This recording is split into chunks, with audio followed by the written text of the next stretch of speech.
Jaguars have given up like 407 yards rushing the last 2 weeks. What do you see when you look at it? I see a front that gets after it.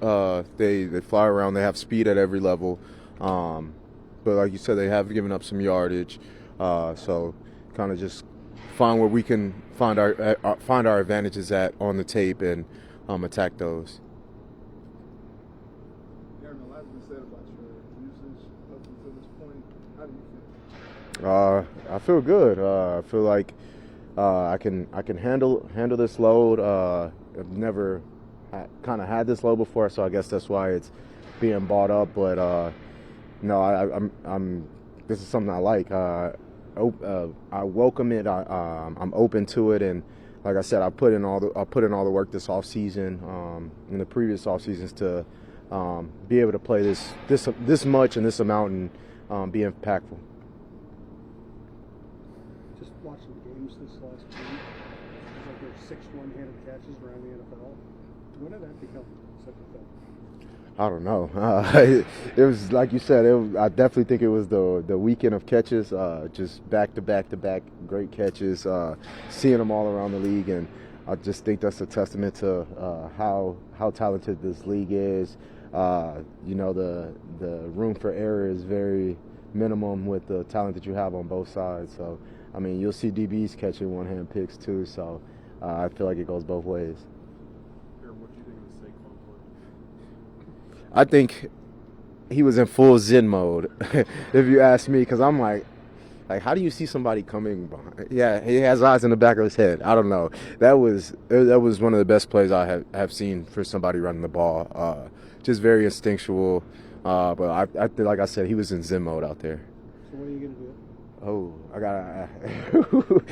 gotta know where all 11 are before I do that. Aaron, if I heard right, you told the signing actor that you came here to get your sombrero before the game, and then you actually had a moment at Kyrie's locker. Could you take us through that? Yes, sir. So I live about 4 minutes from here, 5 minutes. Everybody's walking out of the house, and I'm like, "Where's my sombrero?" I'm like, maybe I left in the car. Check the car. My son's sombreros, and they're not mine. I'm like, I know I have one here. I had an extra one here, but I actually got here, and the real one was here too. So I ended up picking that one up. I had probably put flowers in Kyree's locker on, I want to say like Thursday or Friday maybe. And then, so I just ended up running there. I was the only one in there. I run past his locker the first time. When I run back out, I see it. I just kind of sat there and had a second. I told him tonight's for him. We miss him, and he's not forgotten, and everything we're doing this year is for him. So, and then warming up, I look over, and I forgot it was the rookie weekend where the parents come in, and I look over and I see his mom, his dad, and his little brother. And I just went over there and shared the story with them. And I took a picture right before I left the locker room, so it was crazy how it just all happened. But I took a picture, and it was just kind of just for me to keep, and I was able to share that with his parents too, though. Do you typically put flowers in there, or is that just... No, I do typically. Every once in a while, we'll leave those in there for a while, and once they look like they're need to be getting rid of, we'll get some more and replace them. But yeah, so I've done it several times this year, and I don't know if somebody else has done it too. That's kind of, I don't know who did it, but it was the first time I went to go put some in there. There was already some in there, so we have a great group of guys in that locker room who we really care about each other, and he's gone, but he's not forgotten. You found a lot of momentum in that second half of the last game. How do you carry that over to Sunday and then a tough road stretch? Definitely just go back and kind of look at the film and see what worked, what didn't, why it did, why it didn't, and then see if when you got another 4-3 defense, so similar defense, see when they get in certain techniques or this, hey, if I was to do that again, or if we get this look, it's just kind of preparing me. So I feel like just kind of keep that mindset that we had at the end of the game. They know we're going to run it, and we know we need to get these yards to kind of seal the game. Just kind of keep that mindset, that tough, hard-nosed mindset. What's the difference in your prep now playing a ton compared to Green Bay? Have you had to alter things or just to keep yourself fresh? Definitely just a lot more recovery than pre-practice prep as well. In the training room before practice, prepping. Then we'll see us stretch, and then after we stretch, they'll go to special teams. I'm still on the side doing some like prepping, some speed work, just basic fundamental things to make sure everything's firing and everything's working the way it's supposed to work. So, but definitely a lot more time spent at the facility.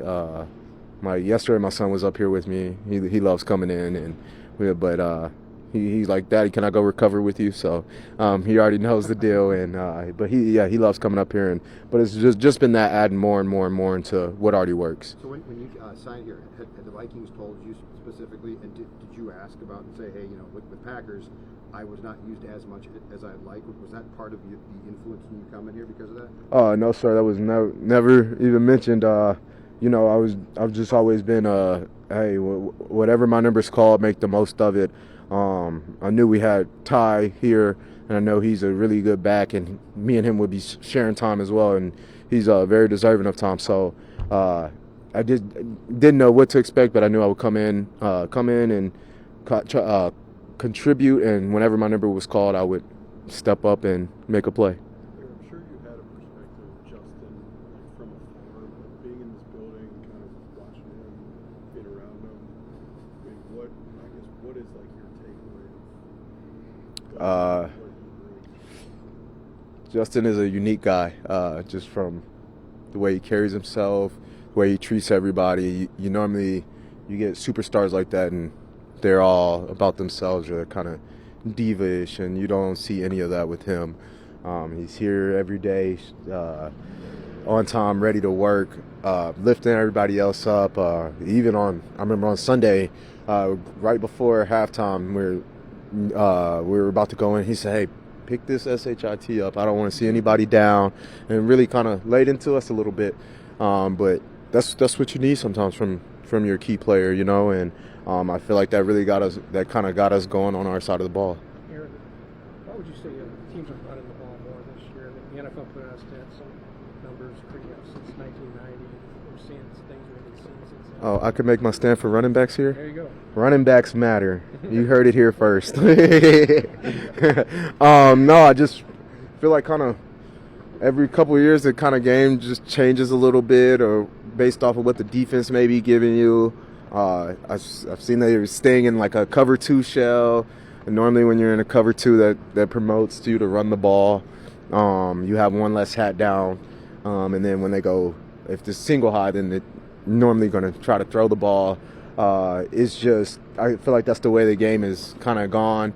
It was kind of the same way in Green Bay. You see 2 high, you see 1 high. You kind of know what to expect. You're either getting some kind of cover 2, cover 4 man. But like I said, the game just evolves, and I feel like football is physical, and that gives you a chance to be physical and wear people out. So in the fourth quarter, it's kind of smooth. You can line up and play action and throw it downfield because you've been leaning on them all game, different things like that. I don't know exactly why it's changed, but I'm happy it is. Like I said, running backs, we're here to stay. Has the position itself, though, changed too? I mean, it used to feel like it was the workhorse guys. If you could block, that was great, and catch. But I don't know that those were prerequisites at one time. It feels like now the traditional back is gone, and you guys are sort of developing a multifaceted identity of where the position has gone. Is that a correct assessment? I feel like it is kind of 50-50, because you still do have some of those like power backs who are, I'd say like Nick Chubb, Derrick Henry, some of those guys. But I do think like backs have kind of shifted to being a little bit more versatile, more of like kind of athlete-ish. Like, I don't know, Christian McCaffrey, Alvin Kamara, myself. You could throw Joe Mixon in there. It's a handful. Even the 2 dudes I mentioned, they're capable of catching the ball out of the backfield. So I just feel like it's the more that you can do. And as a running back, even if you split time, you kind of never want to come off the field. You don't want to be labeled, he's just a third down back. You want to be an every down back. So I feel like that's just kind of every back in the league trying to become an every down back as well. But just always adding to your game. How often would you say teams now check for pass to run? Is it more now than maybe the past year? different pass to run. I would say I think it's a little bit higher this year, honestly. Watching games, I think it is, but a lot of it I think is kind of based off the shell or the number of people that you have up in the box. A lot of times if you say you have a run play on and they have 10 in the box and you're like, hey, I don't have 10 people accounted for to block this. I have 6 or 7 in protection. I can get the rest out. Let's check it to a throw. Or vice versa. Oh, they're light in the box. We have a pass. They only have 5 people in the box. Hey, let's get to a run. But you said is the vice versa is happening more? Yeah, I think it's happening more as I look across the league and watch games. Man, I'm here for it. Let's run the ball. Aaron, you've been here for 6 wins and 6 KOC post-game speeches. I guess in all of them go viral. I've seen it. What is it like in the locker room? He's giving those speeches. What have you observed from kind of the way that he handles that post-game? That's one of my anytime he talks is like I just love to listen to him talk. Pre-game, where the night before at the hotel, that's another great speech. I wish you guys could hear. But the post-game is just kind of you go in there. It's like he lifts you up when you hear it. He lifts everybody up, and you know you can't wait to get in there to hear what he has to say. I didn't know it goes viral, but it makes so much sense. I should have known it goes viral because my mom was like, "Hey, I see what Coach said," so I should have known that. But no, it's so real, and it shows how much he cares about us. Each individual in that locker room. You'll see sometimes it's not just the players getting the game balls; it's the upstairs personnel or other coaches, or so everybody has a hand in it, and he makes everybody feel a part, which we are all a part. But it's. I love to hear him speak. Like he captures everybody's attention in the room. What's the Saturday one like? It's special. He gets you.